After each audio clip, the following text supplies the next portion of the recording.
Mesdames, Messieurs, bonjour et merci pour votre fidélité sur Equinox Télévision. C'est une édition spéciale consacrée au retour de Laurent Gbagbo en Côte d'Ivoire après 10 années d'absence. Innocent Nazé, good afternoon. Thank you, Nadine Yambo. Good afternoon, and to your viewers, good afternoon. Welcome to this special edition of the news consecrated to talk about the arrival of former Ivorian President Laurent Gbagbo from Abidjan. That's from where he spent about 10 years where he was being judged at the International Criminal Court, and his arrival just a few minutes ago, and we'll be telling you more just in a special edition. Nadine Yambo.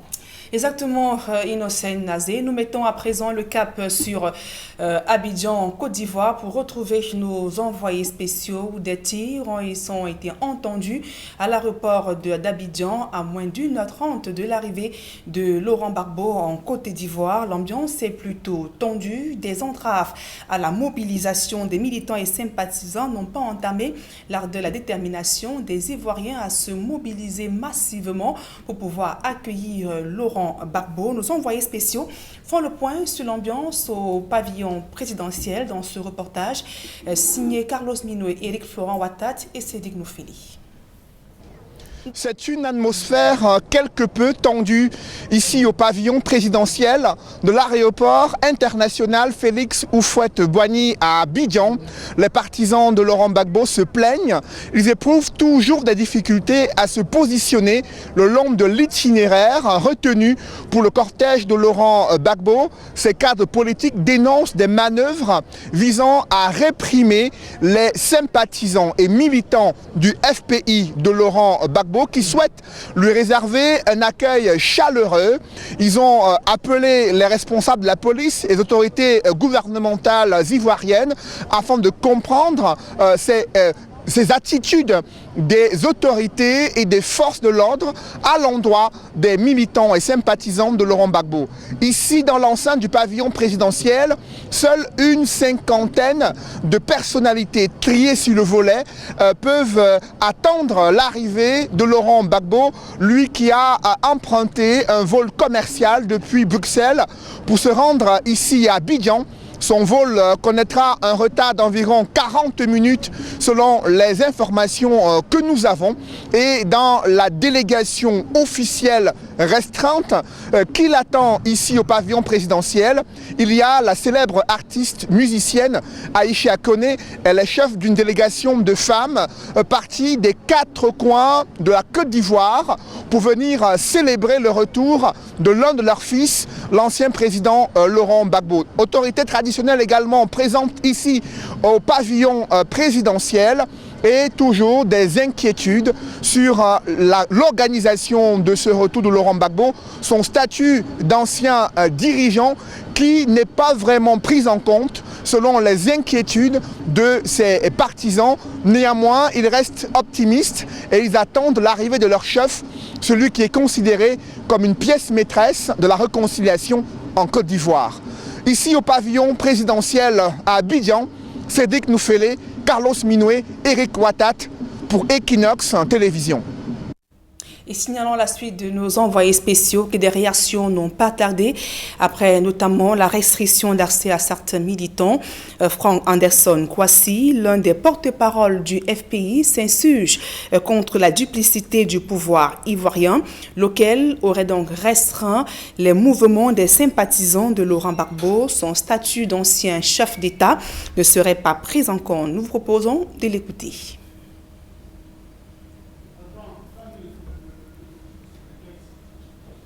Suivant donc cette réaction de l'un des porte-parole, notamment du FPI, qui s'insurge contre la duplicité du pouvoir ivoirien, notamment lequel aurait restreint les mouvements des sympathisants de Laurent Gbagbo. Nous l'écoutons. Émanant du préfet de la ville d'Abidjan. Ce sont ces personnes-là qui ont compétence au regard de la loi de faire la police administrative et donc d'interdire une manifestation. Même mieux, hier, en Conseil des ministres, en rendant compte du Conseil des ministres, le porte-parole a dit qu'il nous accompagnait accompagnait le FPI dans la mise en œuvre de schémas que nous avons arrêtés. Je voudrais dire que jusque-là, nous avions travaillé en partenariat. Je croyais vraiment que nous travaillions en partenariat. Et donc forcément, ce qui se passe aujourd'hui nous inquiète parce qu'en termes de gouvernance, ça nous pose un petit problème. Le premier problème, comme je vous dis, c'est la question qu'on ne peut pas... La police ne peut pas agir, s'auto-saisir et agir d'elle-même, auquel cas il faudra désespérer de notre police et de craindre. Donc il y a forcément des manipulations derrière. Et je trouve ça dommageable parce qu'un pays où tout le monde nous regarde et toute la presse qui en parle, qu'on gaze les personnes alors qu'on n'a pas un acte administratif qui l'interdit, cela me paraît ne pas correspondre au bon fonctionnement des rapports dans un État.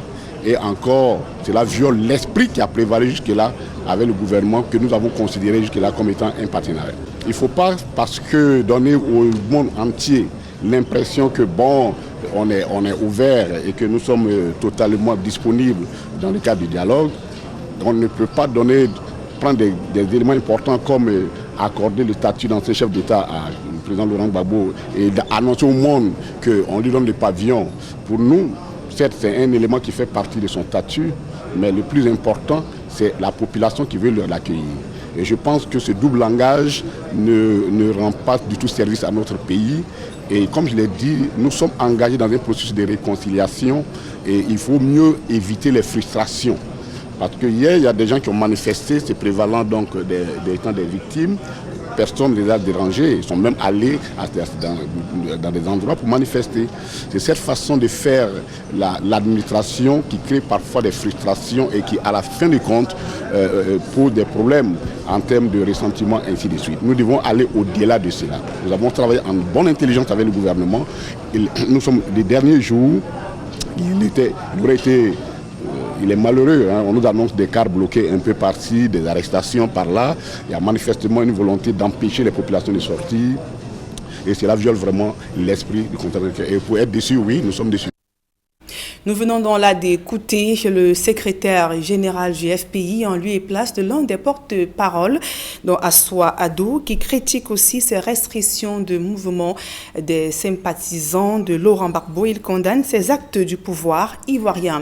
Et à sa suite donc, le porte-parole, l'un des porte-paroles du FPI, Franck Anderson Kwasi, qui s'insurge contre la duplicité du pouvoir ivoirien. Il estime que son statut d'ancien chef d'État n'a pas été pris en compte. Nous l'écoutons.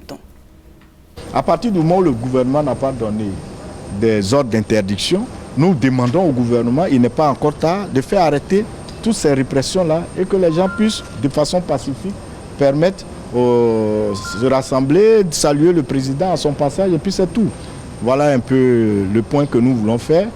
Le président lui-même, il a décollé depuis 9h et quelques. Il est dans l'avion. C'est vrai que le vol a accusé un retard d'une quarantaine de minutes. On espère que d'ici 16h45 au plus tard, il sera là.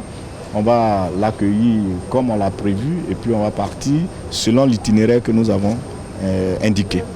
Il est ancien président de la République. Il y a une loi qui encadre donc le statut des anciens présidents de la République. C'est la loi de 2007-201 du 16 juin 2005 portant statut d'ancien chef d'État, ancien ministre, ancien président d'institution. Le président Ouattara lui-même, le 7 avril dernier, au cours du Conseil des ministres, a indiqué que le gouvernement prendrait toutes les dispositions pour que M. Laurent Gbagbo, en tant qu'ancien chef d'État, puisse rentrer dans ses droits prévus par la loi, en tant qu'ancien chef d'État. Donc pour nous, sur cette question, il n'y a pas de problème. On a négocié depuis plusieurs mois, depuis plusieurs semaines avec le gouvernement sur ces questions-là. Il y a eu des acquis. Il y a d'autres points qui restent à régler, mais quoi qu'il en soit, les choses s'obtiennent progressivement.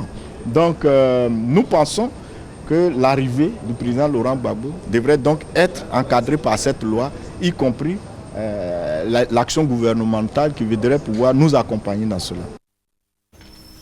Et les supporters de Laurent Gbagbo n'ont pas été empêchés d'avoir donc accès à l'aéroport. Les forces de l'ordre ont lancé du gaz lacrymogène sur des petits groupes qui tentaient de se rassembler. Des incidents qui se sont donc multipliés à la mi-journée alors que l'ancien président de Côte d'Ivoire est attendu vers 17h30 heure du Cameroun. Les forces de l'ordre ont instauré un périmètre de sécurité autour de l'aéroport. Les voyageurs, la centaine de personnes habilitées donc à entrer à l'aéroport sont les seuls à pouvoir y prendre place. Et il faut également préciser que autour du pavillon présidentiel, la sécurité est renforcée, comme vous pouvez le voir sur ces images qui nous parviennent donc de nos envoyés spéciaux à Abidjan. D'autres militants et sympathisants n'ont pas caché leur colère après avoir été interdits d'accès donc à l'esplanade de l'aéroport d'Abidjan. Écoutons donc quelques réactions de ces militants au micro de nos envoyés spéciaux. Bon, ce matin, nous à 5h, là, nos filles, les filles du mouvement 2 millions de filles pour Gbagbo, elles sont venues à 5h à l'espace à Kwamba pour pouvoir prendre les places et les bandeaux. Elles ont été frappées. Nous avons les images dans nos WhatsApp, elles ont été frappées matin, dispersées. Des femmes qui n'ont pas d'âme sont venues accueillir les présidents. Le président Alassane, il dit des choses et puis dans le secret, ce n'est pas des conflits qu'on nous donne. Nous-mêmes, le comité accueil, quand nous voit ça, le comité accueil, comme on voit le comité d'organisation, là, normalement, on n'avait pas besoin de nous faire arrêter à l'entrée. Mais des gendarmes, ils ont signalé nos convois qui étaient dont on se suivait, ils nous ont signalé. On nous fait attendre et ils prennent des téléphones, ils appellent pour attendre des consignes de qui, je ne sais pas. On a fait plus de 30 minutes. 30 minutes, le comité d'accueil, 30 minutes à arrêter. Et les silences pourquoi il y a mon sa carte professionnelle même là, c'est pas le problème. On a fait plus de 30 minutes pour qu'on puisse nous laisser un peu pour venir jusque là. Mais dans quel cas de confiance il parle le président Ouattara? Et ça, c'est rien de parvenir de dire publiquement aux gens, oui, le président Gbagbo vient au pavillon présidentiel, tout et tout, mais son comité, et que le comité d'organisation n'est pas accueilli et empêché de rentrer, il faut des consignes d'abord, des trucs, je ne sais pas, dans quel pays nous sommes. Franchement, il faut que ça s'arrête. Parce que le président Gbagbo ne vient pas en guerre. Il vient en Côte d'Ivoire, il vient pour la paix. Il vient pour la paix. Et les gens qui viennent l'accueillir ne sont pas armés. Donc normalement, la police devait encadrer tous ceux-là pour venir l'accueillir. C'est tout qu'on demande. Oui, l'arrivée a été mouvementée alors que toutes les dispositions avaient déjà été prises par les autorités et le comité opérationnel. À notre grand étonnement, ce matin, on constate que nos camarades sont gazés. On les empêche de se rassembler et d'avoir accès aux alentours même de l'aéroport. Et ça nous désole. Nous, en tant que membres du comité d'organisation, on va jouer notre rôle régalien, accueillir le président et puis suivre le circuit qui a été identifié pour la cause. Voilà. Donc c'est ça notre rôle. On accueille le président et puis on l'accompagne jusqu'au sujet selon les différentes étapes qui ont été identifiées. Voilà, c'est ce que nous allons faire. Des informations qui nous parviennent à l'instant de nos envoyés spéciaux en Côte d'Ivoire à Abidjan. On signale que des tirs se sont donc multipliés autour du pavillon de l'aéroport d'Abidjan en Côte d'Ivoire. Il faut donc préciser que des forces de l'ordre seraient donc en train de disperser la foule de jeunes de curieux venus donc pour pouvoir assister donc à l'arrivée de Laurent Gbagbo. Des tirs de gaz lacrymogènes de ce côté. C'est donc une ambiance tendue qui prévaut donc en ce moment du côté d'Abidjan où devrait donc atterrir Laurent Gbagbo d'ici 17h30 heure du Cameroun. Des jeunes et curieux massivement mobilisés du côté de l'aéroport d'Abidjan en Côte d'Ivoire. À présent, cette image sur notre petit écran, Simone Gbagbo.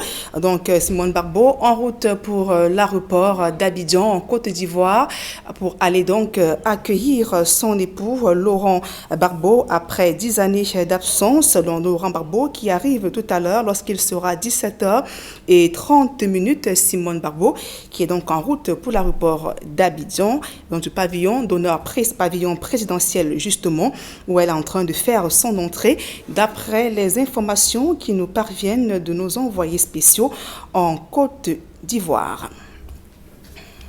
Également, toujours en Côte d'Ivoire, une autre image à suivre également sur Equinox Télévision, le président Laurent Gbagbo qui survole en ce moment le Burkina Faso. Burkina Faso, dans moins d'une heure et 24 minutes, l'avion donc amorcera son atterrissage à l'aéroport Félix Houphouët-Boigny d'Abidjan en Côte d'Ivoire, où Laurent Gbagbo devait donc atterrir d'ici 17h30. Il faut donc préciser que c'est une ambiance tendue qui prévaut en ce moment du côté d'Abidjan en Côte d'Ivoire, où des tirs ont été entendus près de l'aéroport. Les forces de l'ordre qui font usage des gaz lacrymogènes pour pouvoir disperser les manifestants. Une foule de curieux cette foule venue nombreuse pour pouvoir accueillir Laurent Gbagbo après 10 années d'absence en Côte d'Ivoire. À présent, la deuxième partie avec vous, Inon Senazi. Thank you, Nadine Yambo. Of course, we are talking about the arrival of former Ivorian President Laurent Gbagbo. That will be at exactly 5:30 p.m. Cameroon time, and authorities have confirmed that the Brussels flight that is taken as a commercial flight to arrive the airport in Ivory Coast has to delay for 40 minutes, so he will be arriving at about 5:30 p.m. And before his arrival, it should be noted that hundreds of authorities, equally partisans, have assembled at the presidential pavilion at the airport to welcome the former Ivorian leader Laurent Gbagbo. And we equally heard that some of the partisans earlier today were prevented from gathering and celebrating to welcome their leader at the airport. And as the spokesperson of his Ivorian Popular Front party, that's a FPI, criticizes the fact that state authorities use force to prevent the party militants and supporters from gathering to celebrate and also to welcome their leader they have missed for about 10 years. While he was at the International Criminal Court, they were earlier dispersed, just like I indicated, with tear gas, with others rough-handed. And tension we are equally getting continuous at the level of the airport, where Laurent Gbagbo is expected to land at 5:30 p.m. The party militants who also spoke to reporters who are on a special assignment indicated that they are in total frustration as they have been prevented into the airport where Laurent Gbagbo is due to land. They recounted how they went through repression from hands of security elements. And just in the images as you are watching, there are authorities who are preparing the way for the return of former Ivorian leader Laurent Gbagbo. And there was equally an image talking about Simone Gbagbo, the wife of the ex-Ivorian president, who was equally preparing to head to the airport to receive her husband that she, of course, missed for 10 years. Simone Gbagbo was being headed by another partisan. And just to indicate that Laurent Gbagbo has been out of the country, notably at the International Criminal Court, where he's been charged for crimes against humanity, alongside his youth leader Blair Goudé. They have been judged for about 10 years and later acquitted by the International Criminal Court. So the leading Ivorian president Alassane Ouattara had earlier announced that he will be returning to the country, and his return will see his own contribution to fight against the conflict that has been rocking Ivory Coast for several years. And just to indicate that Laurent Gbagbo has been the president of Ivory Coast for 10 years, that's until 2011.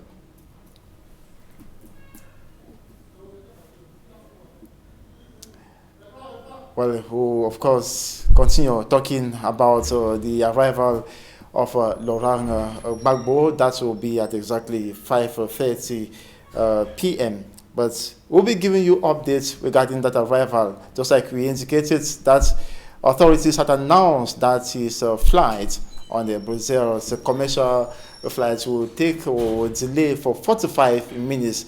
That will be above the previewed time, and he is expected to land in Ivory Coast at about 5:30 p.m. We have authorities who have gathered in their numbers partisans who are equally present, though majority of them youth have been passed away into the airport. That's a presidential pavilion at the airport from taking part in the celebration of their leader, Laurent Gbagbo, who has been away from the country for 10 years, while at the International Criminal Court for crimes against humanity. Now he has the opportunity to regain his country, to celebrate with his people and equally contribute to the progress, the security situation that has to be ameliorated in Ivory Coast. We'll be updating you more. Nadine Yambo. Exactement, Innocent Nazé, avant de se séparer, il faudrait rappeler, en ce moment, c'est une ambiance tendue qui règne en ce moment du côté d'Abidjan, en Côte d'Ivoire, précisément au niveau de l'aéroport, où des tirs se multiplient depuis quelques minutes seulement. Les forces de l'ordre qui sont en train de disperser des jeunes et foules curieux massés autour de l'aéroport pour pouvoir accueillir Laurent Gbagbo. Il faut préciser que ces supporters ont été donc empêchés d'avoir accès à l'aéroport. Les forces de l'ordre qui ont lancé du gaz lacrymogène sur des petits groupes qui tentent donc de se rassembler. Des incidents qui se sont par ailleurs multipliés durant la mi-journée alors que l'ancien président de Côte d'Ivoire est attendu dans moins de 45 minutes, précisément aux alentours de 17h30, heure du Cameroun. Simon Gbagbo qui a également fait son entrée du côté du pavillon présidentiel à l'aéroport d'Abidjan, une entrée très courue qui a d'ailleurs provoqué des incidents. On signale également la présence de Pascal Affi Nguessan. Il faut donc préciser que Laurent Gbagbo arrivera lorsqu'il sera 17h30, heure du Cameroun. Mesdames et messieurs, merci pour votre aimable attention. Merci d'avoir suivi cette édition spéciale consacrée au retour de Laurent Gbagbo. Nous y reviendrons encore à tout moment sur les antennes d'Equinox Télévision. Merci de nous avoir suivis. Innocent Nazé. Thank you, Nadine Yambo. Just like you heard it, so we'll be coming back shortly to inform you when Laurent Gbagbo must have arrived at the airport where he's been awaited by hundreds and thousands of supporters as well as state authorities. That's it for this special edition.